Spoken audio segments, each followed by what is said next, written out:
Let's talk about NECKS.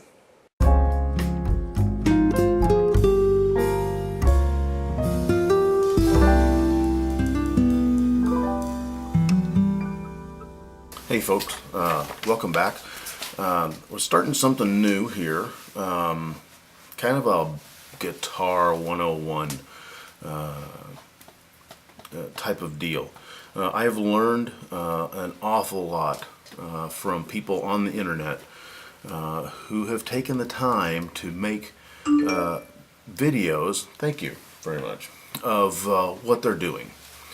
And it's not, it takes time to do that. I could get a lot more work done here in the shop if I wasn't up in the office editing videos. So I appreciate that. I appreciate the effort. I appreciate the knowledge that it has that goes into these.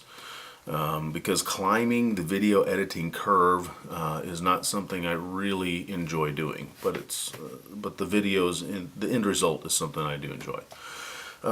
So we're going to start a series on kind of guitar parts basics. And the first one I'm going to do is NECKS. Let me say this before I get started. We're speaking in broad generalities here. Guitars are made by any number of people subscribing to any number of theories on why things work. So I'll do my best to present to you what is most common, what you will more likely see than not. But understand that if, you know, Bob Johnson wants to make guitars and paint them purple and make the nuts out of, I don't know, rebar, he can do that because that's part of the beauty of guitars, is there's such an amount of creativity that can go into them. So I'm going to present to you broad brush generalities. Just keep that in mind. Most guitars you're going to see are going to have one of two styles of necks. There's the Gibson style of neck, and there's the Fender style of neck. It's pretty easy to discern them when you're looking at them, because if I turn this guitar up on its side, you can see how the neck continues straight down, and then the headstock bends back at an angle. That is known as a Gibson style type of neck. Whereas if I turn this Fender style neck on its side, that back bend isn't there. It is just kind of flat. It's scooped down a little bit, and you can see the flat versus the angled theory. They're both functional, they both work. That's why we know Gibson and Fender so much. And if you look around at the huge amount of guitars out there, you're going to see them kind of falling into one of two camps here. Generally speaking, Gibson necks are made out of quarter sawn wood. That means that the grain is running this way and it's kind of stacked vertically when you look at it on end. Fenders, generally speaking, are made out of flat sawn, which means their grains are kind of oriented horizontally like this. Generally speaking, there's a problem with this way of thinking. If you imagine these fibers all kind of lined up going this way, like a bunch of rods going like this. When you get down to this end and you've got this back cranked headstock here, that means then that the fibers, these fibers are continuously interlocking here. These fibers will only run from here to here as you come down this way. There's a weakness right around in here because you're running into the end grain. Your grains are no longer this long, so to speak. They're only this long. So should this guitar fall like this, you have the weight of the machine heads on it, the weight of the head itself. You can snap it right here. Works if they fall forward off of a guitar stand like they do. Falls like this, breaks right around in here because this is the weakest part of the wood. These photos are of a Les Paul Studio that had headstock broken on it. My son and I purchased this guitar at a shop in right outside of Tokyo with the understanding that it was broken, and that's one of the reasons why you know, $1,000 Les Paul is $250. And you can see this very characteristic headstock break that is at the moment in the final stages of repair. The paint's curing on it. It was just applied yesterday. Now there's a way of thinking that may help that, and that is what we call a scarf joint. If we look right here, you can see there's a line right in there, and that is where this part of the neck grain runs like so, and then they make another piece of the headstock, but now the grain is running this way. You can actually see the lines in the grain here running this direction. So this is two pieces of wood glued in.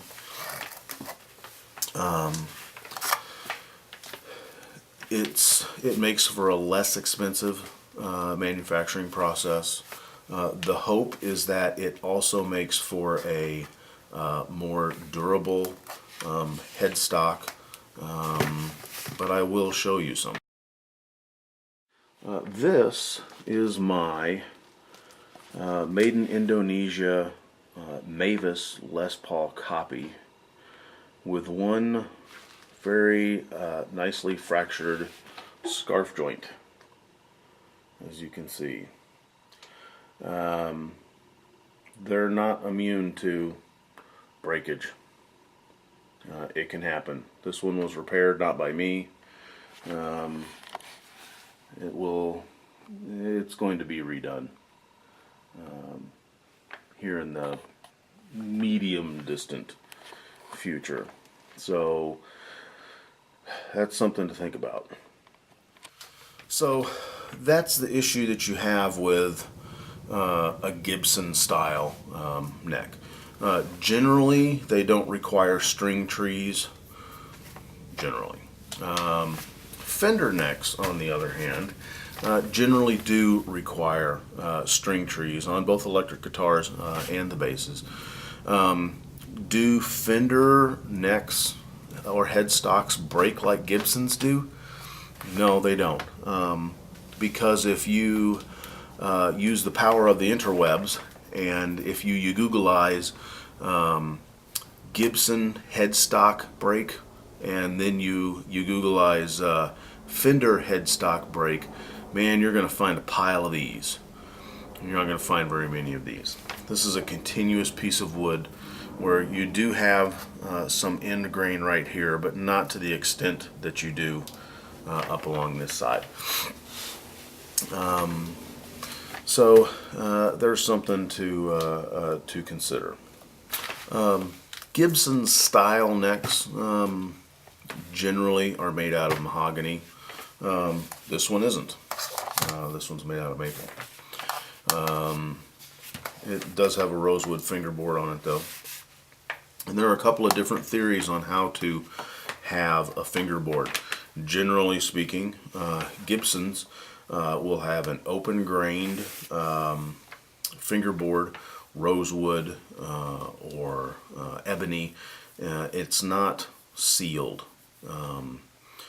There is an oil type finish put on it that you need to maintain. whereas with the Fenders, a Fender generally will have a maple fingerboard, and they're usually sealed. They'll usually have a nitro or a poly coat on it, and that you just kind of have to clean off. A damp rag, not wet, a damp rag, wipe off any type of oil, and then just dry it off. Whereas open grain fingerboards, I don't use lemon oil, I don't use orange oil, I don't use any of that citrus based type of stuff. I don't use olive oil, I don't use mineral oil. I'm a linseed oil guy. That's what I like. I wipe it on, I wipe it off, I don't let it soak in. I'm not trying to saturate the board. Usually do that twice a year, and we're good. The Fender style, generally this is a cap, as you can see here. This rosewood fingerboard has been cut and laid and glued on top of the neck, whereas this is integral to the neck. You can have a maple top on it, or it can be just part of the surface of the neck itself. This is a Peavey Patriot.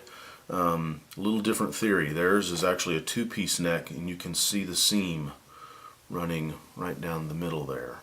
But there's no cap on it. This is all maple all through here. 22, 24 frets. It just all kind of depends. The nuts are generally different. Now this one is way different because this is a Floyd Rose locking nut. Generally a Les Paul nut will be wider than a Fender nut. You can see how thin that nut is, as opposed to that size nut.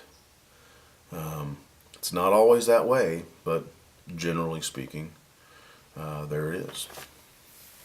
Now there are a couple of different ways that you can get this neck onto the body of a guitar. One of those is a bolt-on neck, which you can kind of tell. Bolt-on neck pattern. Bolt-on neck pattern. The second way is that you can have what we call a set neck or a glue-in neck. And then the third way is you can have a neck through or a through body neck. And let me show you, I've got one of each of those.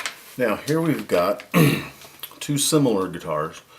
This is again that Mavis Les Paul copy, and this is a Gibson Les Paul Studio. This is a bolt-on neck, or a screw-on neck to be actually correct. This is a set neck or a glue-in neck. There's something we call the neck pocket, and the heel of the neck fits inside right down in here. And on this guitar there are 4 bolts or screws that run into the back of this neck and secure it to the body, so that it all vibrates together. Whereas this guitar, you can see the neck fits in here and there is no bolting that goes on. It is a tight fit that is then glued in, again making this connection between these two parts. If you want to start a fun bar brawl, find you a couple of guitar players and start asking them about the whole bolt-on versus set neck and sustain. And more than likely fists are going to be flying before too long. You know what, we're all big boys and girls here. I would much rather your experience be your guiding light rather than what a YouTube video says, or Bob at the custom shop down the street, or Junior at the local string hacker. Play them both. Figure them out for yourself. Experience is a good deal. These are easier to maintain because if we have to do something to the neck, if it just gets way out of whack, I'm just pulling screws out and we can do some neck work. This is a little more problematic. You can take necks off, but it's no fun. I would rather work on one of these than work on one of these from a purely mechanical standpoint. Which brings us to the third type of way that you attach this neck to your body. The third way that we can get the neck and the body attached together is this. This is a PV Cirrus 5-string bass made in Indonesia, most likely, and it is a through neck. And you'll notice these lines because this neck is actually made of 1, 2, 3, 4, 5 pieces of wood. And these 5 pieces of wood are glued together, laminated together, and they extend from here all the way out there, which I can't get in one shot because this is a 35-inch scale bass. It's a big piece of wood. But it is, for all intents and purposes, a continuous piece of wood from the head all the way down here to the tail. We don't have to worry about that mechanical coupling.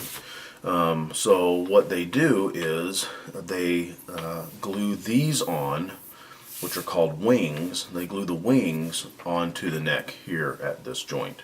These outer 2 bands of wood here, they're decorative because they actually are not part of the neck. But now that is how the body and the neck are together. They're glued and they're laminated all together. This particular guitar is a sustain monster. It is a tone monster. It is probably my second most prized possession from my time in Japan. I might show the other one later. But that's a different way that you can get a neck and a body put together.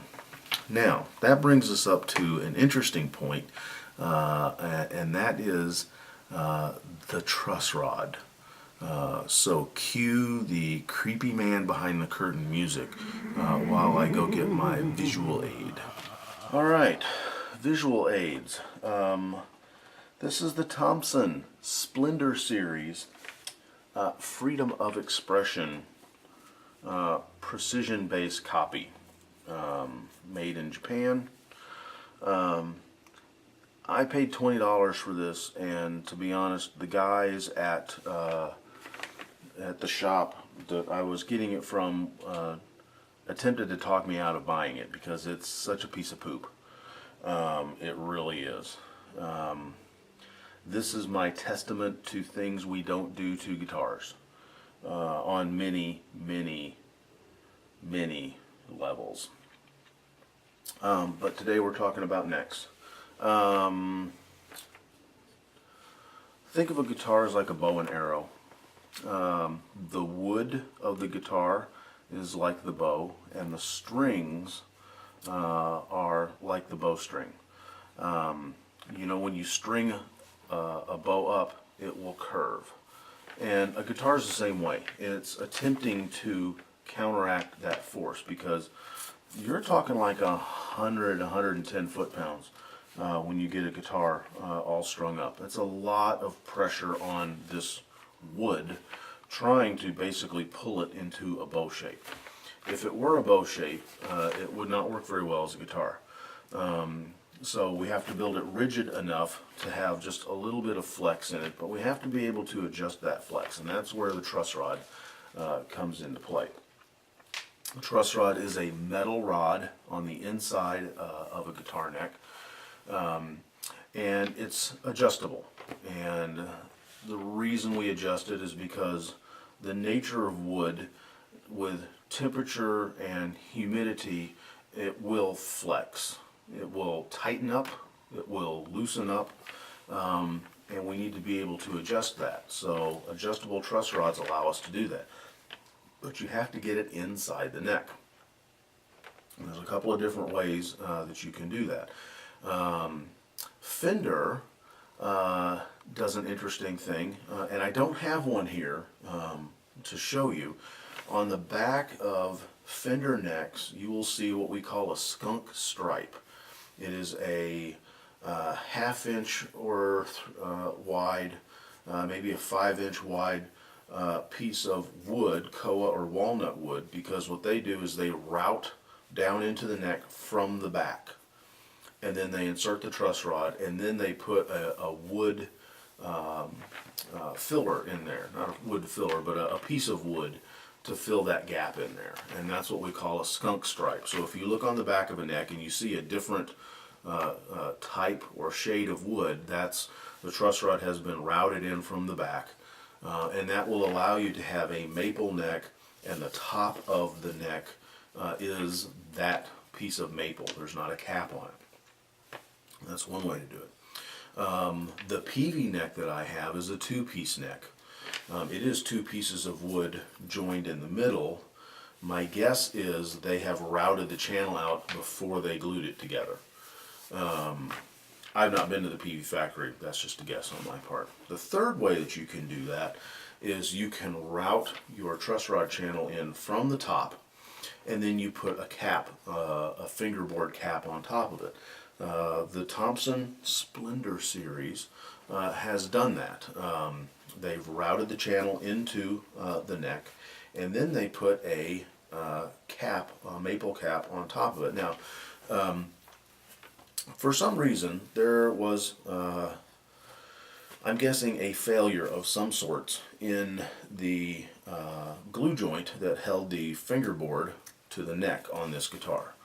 I'm going to guess some form of abuse, just from the general shape of this guitar. It is pretty horrendous. So the innovative person that owned this guitar at one point decided that they would mechanically fix the fingerboard to the neck using nails, which we don't use in guitar building. So there are 21 nails in this guitar from one end of the fingerboard to the other. I like the hole that I have here, right at the 10th fret, smack dab in the middle. My guess is where they attempted to drive a nail through the guitar and it encountered the metal truss rod in the middle, and then decided that they needed to pair it up. So now the good thing about this is this allows me to do this.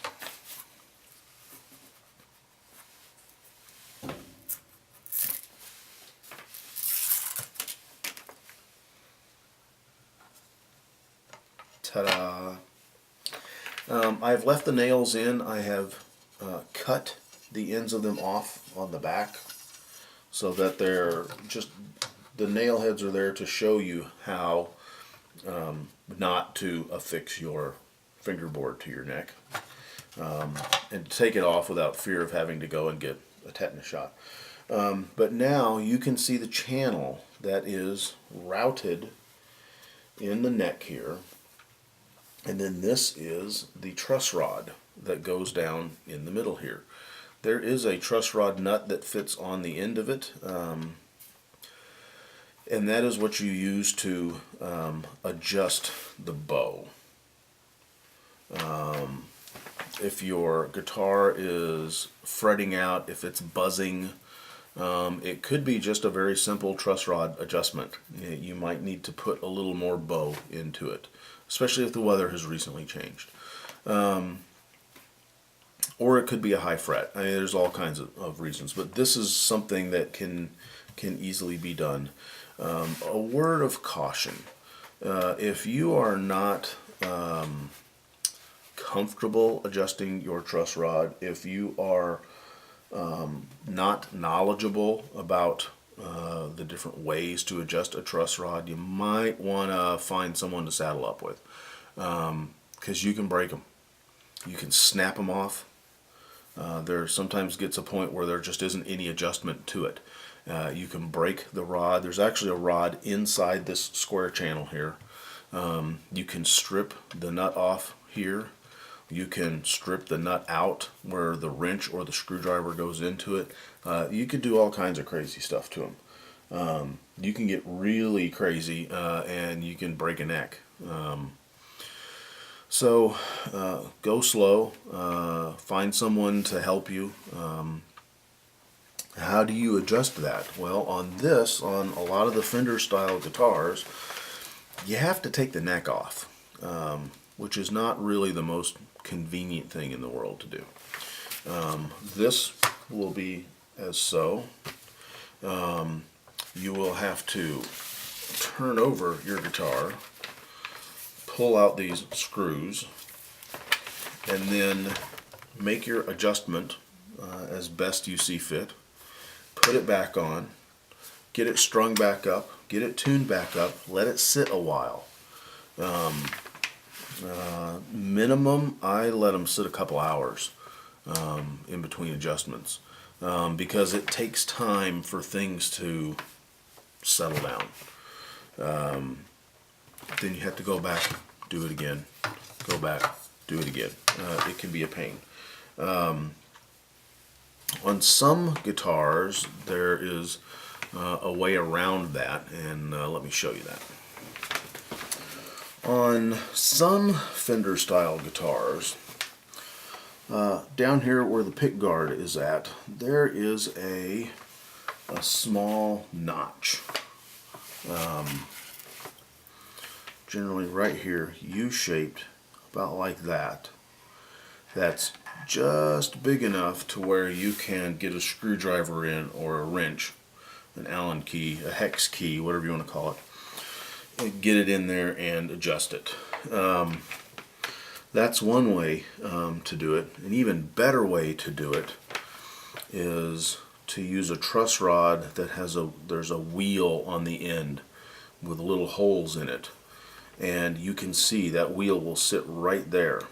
And so if I need to adjust the truss rod on that, then I just have to put an Allen key or the appropriate adjustment tool, and then I can move it back and forth without having to do anything. Those are the couple of different ways to do that. There are some Fender style necks that you can actually go in up here and make that adjustment and not have to do the whole shenanigans of taking the neck off the body, which is rather inconvenient. Now for Gibsons, there's a different way to do that. So on Gibson style necks, you'll have a plate that goes over here. You can pull that plate off and you will have a nut or a hex head or some sort of mechanical coupling that you can make the adjustment up here, which is much more convenient than pulling the neck off, making your adjustment, putting everything back on, hoping that it's going to be right. I'll be honest with you, whenever I do a truss rod adjustment, I loosen the tension on the strings a little bit, will then make my adjustment, then restring, not restring, but get everything tuned back up, see if my adjustment, measure my adjustment to see that it's right, and then let it sit a little while. A maintenance kind of tip, if you can, whenever you adjust your truss rod, just take a dab of machine oil and put it there on the threads. Not a whole lot, just enough to get in there so that it's not going to seize up. Because there are times when I've got guitars in here for adjustment, and a lot of my time is spent trying to de-goo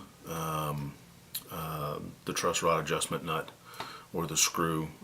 It's seized up, and then you're penetrating oil and all kinds of shenanigans to get that done. So that is oh, you know what? I should talk acoustics for just a second. Stand by. Alright, I've had to kind of relocate here just because the size of these acoustic bodies blocks my otherwise lovely vantage point. Acoustic guitars have got two ways that you can put the neck in. One is the dovetail glued in joint, of which both of these are examples of that. This one obviously has issues. This one was, I don't know if this was broken and then the neck was taken off, or perhaps when they were taking the neck off this was fractured. This is the Prairie 12 string, which I have deemed Lazarus, and the heel of this guitar has been left on the body. You can make your neck out of a single piece of wood, or you can make it out of two pieces of wood, the neck and the heel. This one was a two-piece neck. That is broken. This is a press fit type of a joint that you also use glue. They'll use hot hide glue or like a yellow construction glue like Tight Bond. That will do quite nicely. It holds very well. Maintenance wise, it's kind of a pain, because if you need to get one of these off, if it's like a hide glue neck or a white glue neck, you have to pull a fret off, drill a hole in the neck so that you can get a needle down in here and inject steam. So you've got moisture and heat working for you to soften this glue up, and then you can pull all of this out. That's the disadvantage of it. The other way is you can do a bolt-in neck. And I don't have a bolt-in neck acoustic. I've got 4 acoustics here, and they're all glue-ins. But so that's the two ways they're going to attach. Obviously, you don't have a through neck acoustic guitar, because there's this big hollow space here in the middle that you can't put the neck through. So that's kind of what we got. That's the NECKS, the Gibson versus the Fender style. String trees, the problems with the way the grain runs in the Gibsons, the scarf joints. Do they have a wide nut? Do they have a skinny nut? Is it a bolt-on? Is it a set neck? Is it a through neck? How do they put the finger board on? Is it open grained? Is it closed grain? Is it sealed? How do they put the truss rod in, and what kind of happens when we adjust it? That's just the very, it's not even Guitar 101. It's like Guitar, 0.7, talking about NECKS. But it's a place to get started. It's a place to learn. And hopefully it will fit in nicely with the next planned Guitar Basics video, which I believe is going to be the bodies. So stay tuned for that. Cheers, folks. Have a good one.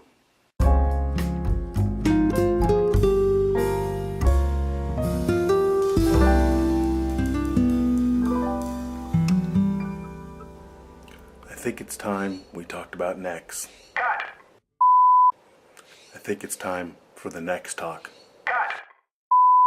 It's all about the neck. Cut. I'm getting a crick in my neck. Cut. Hey, it's time to get neck-id. Sorry.